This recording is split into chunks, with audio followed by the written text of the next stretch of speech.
Hey everybody, Flip with Kelly coming at you. How's everybody doing?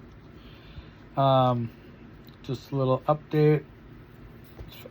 We did get property under contract here, and asked the seller, do you want us to put a lockbox on there, or do you want to come out every time we need to walk a partner through?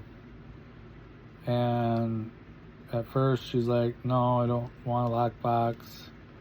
We're like, okay. But then she sent a message saying sorry, and we could put a lockbox on there. And I don't know for sure, but I'm guessing that the sorry was because we had an appointment set up to walk a cash buyer through, or my partner did. That's why I don't know for sure. But then the cash buyer called up and said, hey, I got another appointment, I can't make it, because it was kind of short notice. So the thing that I don't know is if my partner had went to the house or not, being that the cash buyer called it off. So it's possible that the seller did not show up that day. That's why she's saying sorry. Irregardless, because my partner never said that the place was locked up, she couldn't get in there, but maybe that's because she didn't go there. Yeah, but irregardless, the seller did say sorry, and that we can get a lockbox on there. So today that was supposed to happen, which it probably did.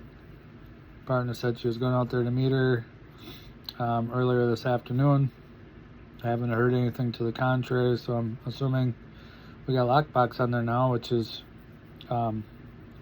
pretty cool, because without a lockbox and a seller who may or may not get out there and get it unlocked, it's very close to being ghosted. Like, if you can't actually get in the property and get your cash buyer in there. If the property was in a prime area, like highly sought after area, location, sometimes on those deals we can, the buyer will buy sight unseen. However, this property is it's a condo. It's not valued at a really high price, so that we prefer a property to be above like 125,000. This one's just, it's below that, so price point ain't the greatest. It's condo, which is, you got HOA fees, I believe, involved on this one. So it's not like one of those highly desired properties in a highly desired location. I think we should be able to either wholesale it or hotel it, but the buyer's going to want to walk the property, because it's not one of these prime locations. It's not a nice house type of thing. So it's just not one of these deeply desired type properties in a really nice location. But I think we can still wholesale it, so we'll see. We've got, the 21st today? So yeah, we've got about 2 or 3 weeks to get it done. Well, closer to 2 weeks now, I guess. Well, yeah, 2 or 3 weeks. Yes, I was looking over here at the date, but that's, I've got on a post-it note the 4 weeks, because it's 30 days, and that I need to touch base with the seller at least once. Supposedly, I guess the title company is pretty good at reaching out to the seller also. So I'm kind of thinking that if I reach out at least once, which I've already reached out a couple times with this lockbox thing now, so, but a minimum of once a week, and I'll be looking to my partner, because she has boots on the ground, because this is a virtual deal for me, but it's a local deal for my partner, JVing 50-50 split like we always do. Well, not always, but I think that's the way we've done it on every deal. But if I was to bring the buyer, then we could have it set up so that it'd be a 90-10 split.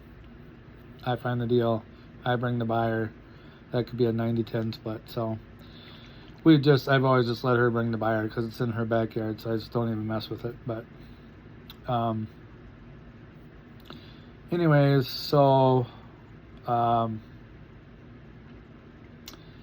yeah, I've got 4 weeks on a post-it note on my printer over here, so it's right in front of my face every day of every week until this closes. And so I generally like to text the seller, but unless it's something complicated, then that might be like, hey, send them a text saying, hey, I'll call you on Wednesday to discuss something at 5 o'clock, and they'll either reply back okay, or they won't reply at all, or they'll say, I'm busy at 5, can we do it at 7?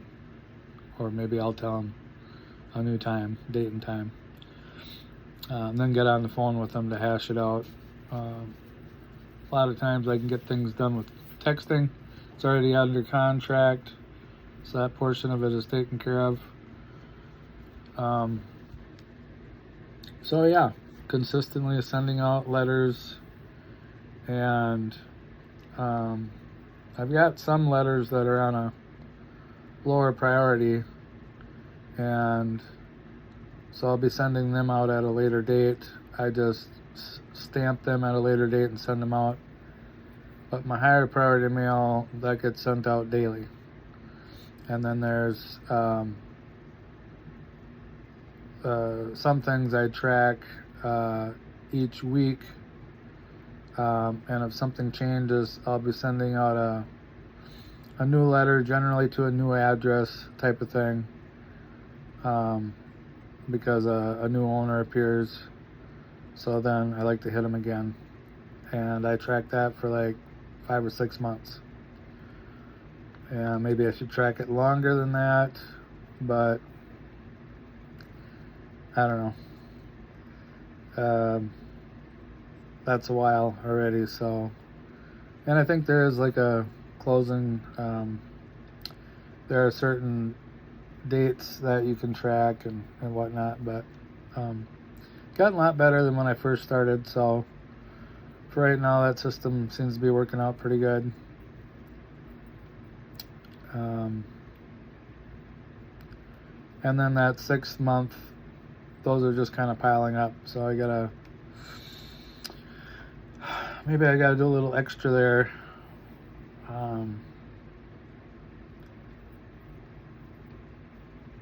But right now I'm kind of getting the low-hanging fruit, and then I'm tracking it to do more, definitely a lot more than when I first started. So anyways, so yeah, that's just a little update.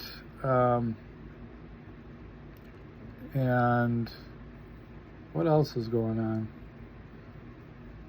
Yeah, we've got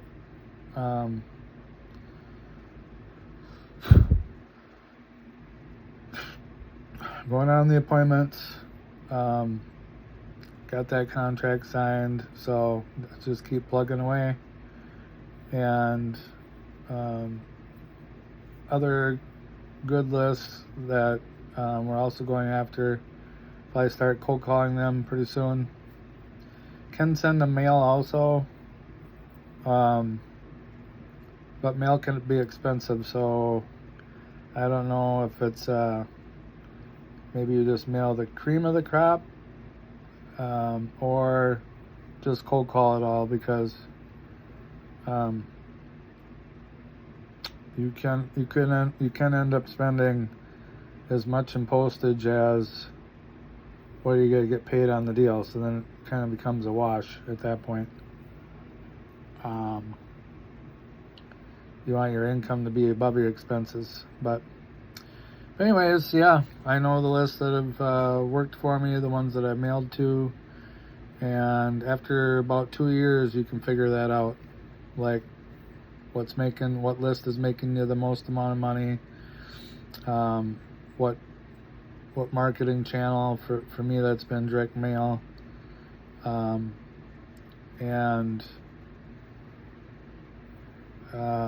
you know, the right filters that you can put on your data to sort it down, the list down. And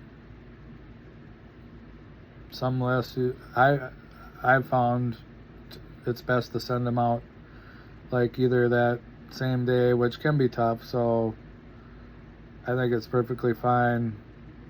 Like after that day is done, pull your list and get it mailed out the following day. Just get it down to the post office or those blue containers, postal containers, those blue boxes at like a G station or a store. That's the second best. And then if you're in a super big hurry, I guess you just put it in your own mailbox. But sometimes that mail may or may not go out that day. It might go out the following days. So that's why I prefer the post office. And if you can't make it to the post office every day, I get that. I also have a P.O. box, so I go there to get return mail and other mail that comes in from my business. But that's the second best, is those, I know they got a name for them, but it's just the post office metal box outside of a store, G station, or on the side of the road. There's many of them. That's your second best option, and I guess use your own mailbox if you just are in a big hurry that morning or something. But get them out, get them in some kind of a box. But just know that if you put them in your own mailbox and it doesn't go out that day, which is the next day, probably, that there's a chance it might take 2 days instead of 1 for that mail to get out. And that can be the difference between you getting that deal or not getting that deal. And I know because we had a deal where we got there, got the contract signed like about an hour before the next buyer was coming out. And if we wouldn't have got that mail out as quick and set that appointment up as quick as we did, we could have lost a $40,000 deal. So some of these are time sensitive. But yeah, I got good plans. Thinking about scaling out nationwide. Now it doesn't have to be the whole nation, but right now I'm just working Wisconsin, in the state where I'm at. So then the next step would be to add one more state. And then after that, maybe one more. And then after that, maybe one more. And just see what's working. Maybe could test each state. Obviously, it's not going to be the whole state, but it'll be the probably major metro. There's some cool people online that have good suggestions for states and sometimes the cities. So that would be probably a good place to start. And well, yeah, just enjoying my Sunday here. And yeah, everything's going great. So glad we got one under contract, and hopefully we'll get this one across the finish line.